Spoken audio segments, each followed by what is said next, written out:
बिहार इस वक्त विधानसभा चुनाव के दहलीज पे खड़ा है। चुनाव में ज़्यादा वक्त है नहीं और इस वक्त हम बैकुंठपुर विधानसभा में मौजूद हैं, जहां पर आज भोजपुरी के बड़े स्टार और बीजेपी के स्टार प्रचारक पवन सिंह भी आने वाले हैं। थोड़ी देर में यहाँ पर बीजेपी से जो उम्मीदवार हैं मिथिलेश तिवारी, वह भी यहाँ पर पहुँचेंगे। उनके जो लोग हैं यहाँ पर इंतज़ार कर रहे हैं सुबह से ही। क्या कुछ कहिएगा भैया, इस बार माहौल क्या है बैकुंठपुर का? यहाँ का माहौल बैकुंठपुर का ही नहीं, पूरे जिले और बिहार का माहौल यही है, मोदीमय बिहार है। आज के पहले जो पूर्व में सरकारें चलती थी हमारे बिहार में, महिलाएं अपनी प्रतिष्ठा दे करके, प्रतिष्ठा को आंच पे रख के और बाथरूम के लिए रोड पे खड़ी होती थी। आज वो चीज़ बंद हो गया। पतलो ऊख का गन्ना का पतलो लेकर के आके चूल्हा फूंक के दमा की रोगी बनती थी और आग से जल जाती थी। घर घर में गैस पहुंचाने का काम किया मोदी सरकार ने। इलाज के लिए किसी को पैसा नहीं था, इलाज के लिए 5 लाख का कार्ड मोदी सरकार ने हर गरीब परिवार को देने का काम किया। ये मोदी सरकार की काम है। 2000 रुपया किसान निधि योजना में हर परिवार में 2-4 लोग ऐसे हैं जिनको 2000 रुपया किसान के मदद के रूप में भी आता है।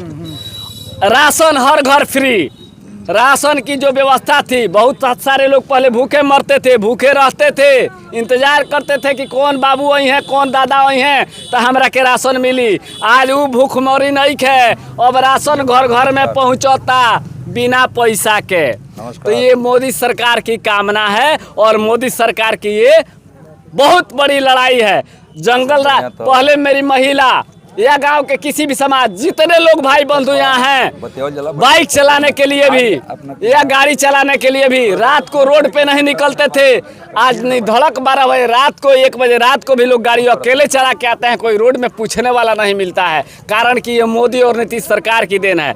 रही बात बैकुंठपुर की, तो यहाँ के विकास पुरुष मिथिलेश तिवारी, मंजीत सिंह, दोनों भाई यहाँ के विकास पुरुष थे और हैं, आजीवन रहेंगे। बैकुंठपुर को एक बहुत बड़ी सौगात भी मिली है कि एक बैकुंठपुर से 2 विधायक मिलने जा रहे हैं। बड़े भाई मिथिलेश तिवारी बैकुंठपुर से नेतृत्व कर रहे हैं, वो भी चुनाव जीतेंगे तो बैकुंठपुर और बरौली दोनों देखेंगे। और मंजीत भाई हमारे बरौली से चुनाव लड़ रहे हैं, वो वहाँ से चुनाव जीतेंगे और बरौली और बैकुंठपुर वो भी दोनों देखेंगे। इसी के साथ मैं कामाख्या माई के मंदिर के साथ इनके पास आशीर्वाद मांगता हूं कि दोनों भाई को विजयी बनाओ। नरेंद्र मोदी जिंदाबाद, जिंदाबाद। नरेंद्र मोदी नीतीश सरकार को यहाँ बिहार में लाना है, जो काम अधूरा बचा है उसको पूरा करवाना है। जय हिंद, जय भारत, जय नरेंद्र मोदी। जय हिंद। क्या कुछ कहिएगा? देखिए, हम लोग खैरा आजम पंचायत के निवासी हैं और खैरा आजम पंचायत नहीं, पूरे बैकुंठपुर का ये माहौल है कि हम लोग एनडीए सरकार को ही लाएंगे।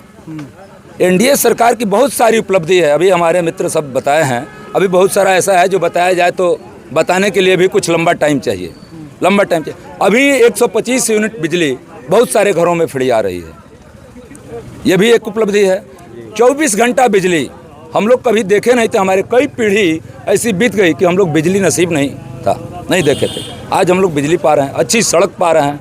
स्वास्थ्य विभाग में पहले कुत्ता सोता था अस्पताल में, आज स्वास्थ्य विभाग में बहुत हद तक सुधार हुआ है और सुधार की ज़रूरत है, जो आगे सुधार होगा। शिक्षा विभाग में ये था कि विद्यालय में जाइए तो 100 बच्चे हैं और 1 टीचर हैं, आज हर 15 बच्चा पर 20 बच्चा पर 1 टीचर है।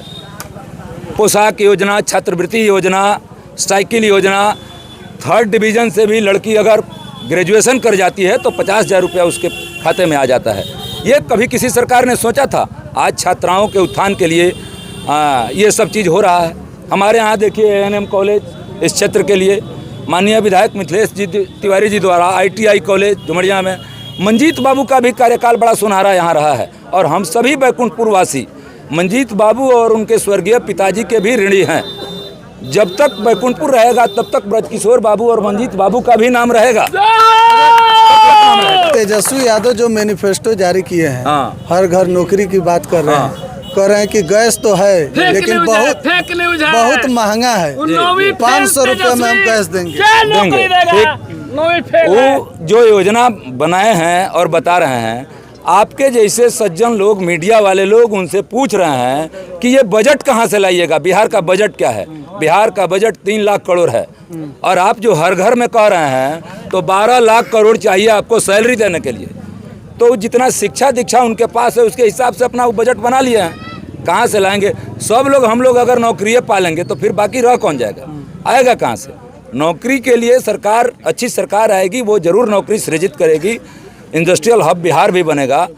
अभी लोग कह रहा है कि इंडस्ट्रीज क्यों नहीं लगा। बिहार की पृष्ठभूमि हम लोग समझ पा रहे हैं, यहाँ की भौगोलिक स्थिति समझ रहे हैं। यहाँ अगर किसानों से हर जगह ज़मीन मांगा जाए कि हमको ज़मीन दे दीजिए, इंडस्ट्रीज लगाना है, कोई किसान अपना देगा सहमति से? 2020 के चुनाव में तेजस्वी यादव कहे थे कि जब मेरा सरकार आएगा तो पहली कैबिनेट में पहले कलम से 10 लाख नौकरी देंगे और 17 महीने रहे तो 5 लाख तो दिए। उप मुख्यमंत्री अब जुगाड़ भिरा के बन गए। उप मुख्यमंत्री को पावर है कि वो सरकारी नौकरी दे देंगे। अब मुख्यमंत्री क्या तो लेते ना है सब क्रेडिट लेने तो समझदार लोग समझते हैं। अभी कहते हैं कि इतने साल से फिर नीतीश कुमार है, क्यों नहीं? ठीक है नहीं, जवाब है ना, जवाब अभी वोट से दिया जाएगा। जवाब है, चारा का चोर है। बिहार की जनता वोट से उनको जवाब दे देगी कि वो नौकरी दिए थे कि मुख्यमंत्री जी नौकरी दिए थे। और समय, चुनाव बीत जाएगा, अच्छी सरकार की जब व्यवस्था यहाँ हो जाएगी तो नौकरी सृजित होगा। जो पद रिक्त है मुख्यमंत्री जी भी देंगे। अब देखिए, हमारे यहाँ चाहे पूरे बिहार में जो विद्यालय में खाना बनाती थी सब, उन लोगों के चेहरा पर मुस्कान मुख्यमंत्री जी ने ला दिया है। हमारे यहाँ जो आशा कार्यकर्ता थी, उन लोगों के चेहरा पर मुस्कान उन्होंने ला दिया है। जीविका बहनों के चेहरा पर मुस्कान उन्होंने ला दिया है। कृषि सलाहकार लोगों का कितना बढ़ा दिया गया मानदेय, ये सब लोगों को नहीं दिख रहा है। वृद्धजन पेंशन योजना का क्या गति है? 400 रुपये। तेजस्वी यादव कौन रहे कि हम ही ने खोदे हैं तो ये लोग काम कर रहा है। अरे ठीक है, इतना दिन से बिजली फ्री दिए कहेंगे, उनको बोलिए कि वो खोदते रहे। हम लोगों का काम है करते रहने का। एनडीए करती है और वो खोदवाता है, खोदता है। वो चारा चोर का बतियाएगा। कोई को जमीन किसके पास है कि नौकरी देगा, जमीन देगा और नौकरी लेगा? और बिहार में इतना नौकरी आएगा कहाँ से? तो चारा चोरों का ये संगठन है। चोरों के संरक्षण में ये सारे लोग अपना जीवन यापन कर रहे हैं, सारी जनता भाड़ में। और वो रहे, वो सब छोड़िए, पवन सिंह आ जा रहे हैं, क्या कहिएगा? मेरे माननीय भाई पवन सिंह आ रहे हैं, मेरे बड़े भाई इसके बारे में पवन सिंह आ रहे हैं। हाँ, बोलिए भैया। इस बार जो माहौल है बैकुंठपुर से लेकर पूरे बिहार तक, या तो शिक्षा में देख लीजिए, स्टूडेंट क्रेडिट कार्ड का, अब तो वो भी नीतीश कुमार, हम स्टूडेंट इसीलिए स्टूडेंट का बात कर रहे हैं, ठीक है। स्टूडेंट क्रेडिट कार्ड जो है उसका जो ऋण है वो भी अब ब्याज 0 कर दिया गया है।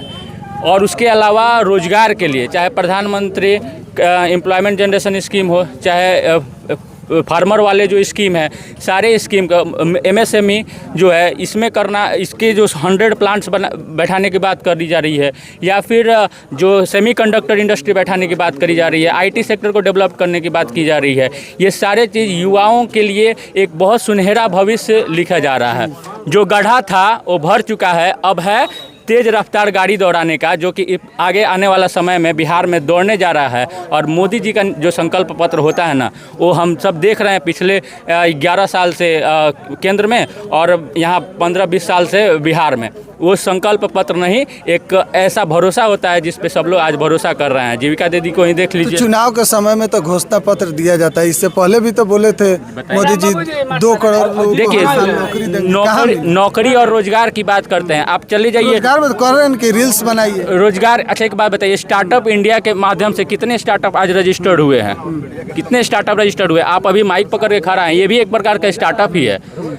आपको 2 जन या 3 जन मिलकर स्टार्टअप करें। आप जिस गाड़ी से आ रहे हैं उस गाड़ी के ड्राइवर हो, या ये लोग क्या रोजगार में नहीं है? एक कोई इंडस्ट्री कहीं भी बैठती है, छोटा मोटा लोग जानते हैं, MSME जो होता है वो इकोनॉमी का रीढ़ का हड्डी बोला जाता है उसको। एक बड़ा फैक्ट्री बैठाने में बहुत तामझाम है, लेकिन हर एक घर में एक MSME बैठाया जा सकता है। संभव है हर घर में। क्यों नहीं है? क्यों नहीं है? आटा चक्की बैठाने वाले आटा चक्की इतना कहिए, बिहार में बेरोजगारी अभी है कि नहीं? बिहार में बेरोजगारी है, लेकिन बेरोजगारी दूर करने का संकल्प नीतीश और मोदी सरकार ने ले लिया है और ये खत्म होकर रहेगा। क्योंकि जो मैनिफेस्टो जारी है, जो जो मैनिफेस्टो है वो मैनिफेस्टो देख लीजिए और उसमें संकल्प अब ले लिया गया है और अब मोदी जी और नीतीश जी का जो संकल्प हर एक बार पूरा किए हैं और इस बार भी वो पूरा करने का काम करेंगे। और हम युवाओं से ये विनती करेंगे कि आपने 11 साल मोदी जी का सरकार केंद्र में देखे हैं और यहाँ पे भी जो संकल्प है इस पर भरोसा करें। जो नए वोटर है वो भरोसा करें।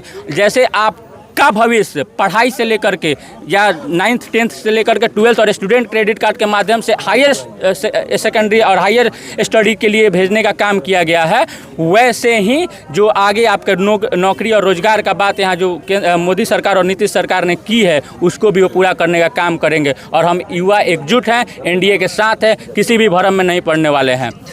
2025 में सरकार बना रहे हैं जी, एकदम बना रहे हैं। और आपको इतना बता दे रहे हैं कि 185 से लेकर 200 के बीच में हमारी सीट आने जा रही है पूरे बिहार में और ये ताल ठोक दिया गया है यहाँ पे। क्या कुछ कहिएगा? बोलो जॉन, बोलो कहते तू अपना मन। कहना क्या है, एनडीए है, उसके अलावा कोई पार्टी है जो देश को चला सके? आप बताइए, आप अगर जानते हैं तो बता दीजिए कि एनडीए के अलावा कोई ऐसा पार्टी है कि 6 महीना देश को चला सके सुरक्षित? क्या है? है अपना में तो संगठन इन लोगों का है नहीं, ये देश क्या चलाएंगे? उधर देखो। हाँ, अपना में संगठन तो है नहीं, ये देश को क्या चलाएंगे? घर में 4 आदमी है तो 4 पार्टी में मिल जाते हैं। सिर्फ इन लोगों को पैसा आना चाहिए, कहीं से भी लूट करके ले आए, इनको पैसा चाहिए। एनडीए एक ऐसा पार्टी है कि परिवारवाद इनके पास में नहीं है, परिवारवादी नहीं है, इक्का दुक्का कहीं खोजने से मिल जाएगा। तो वो तो हर जगह होता है। आपके घर में भी अगर आप पत्रकार हैं, पासवान के पार्टी में परिवारवाद नहीं है, जीतन राम मांझी के पार्टी में परिवारवाद नहीं है, उसको परिवारवाद कहते हैं। तो ये लोग तो है ना भाई एनडीए में। ये लोग परिवारवाद में नहीं आते हैं, ये लोग अपने योग्यता से आए हैं। जीतन राम मांझी के और रामविलास के पार्टी में उपेंद्र कुशवाहा अपनी पत्नी को सुनिए नहीं, सिर्फ वही तो पार्टी नहीं चला रहे हैं ना, उनके साथ में गठबंधन में तो रखे ना है उन्हीं को। किनको?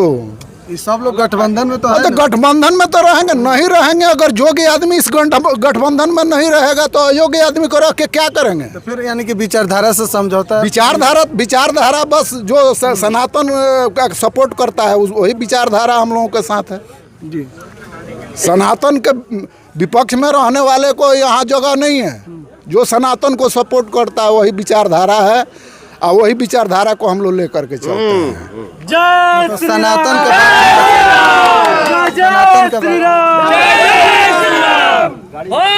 सनातन है,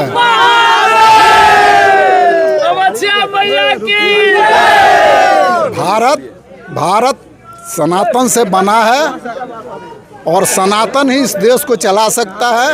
अदरवाइज अगर सनातन को छोड़ करके कोई पार्टी चाहे कि हम देश को चला ले, नहीं चल सकता है।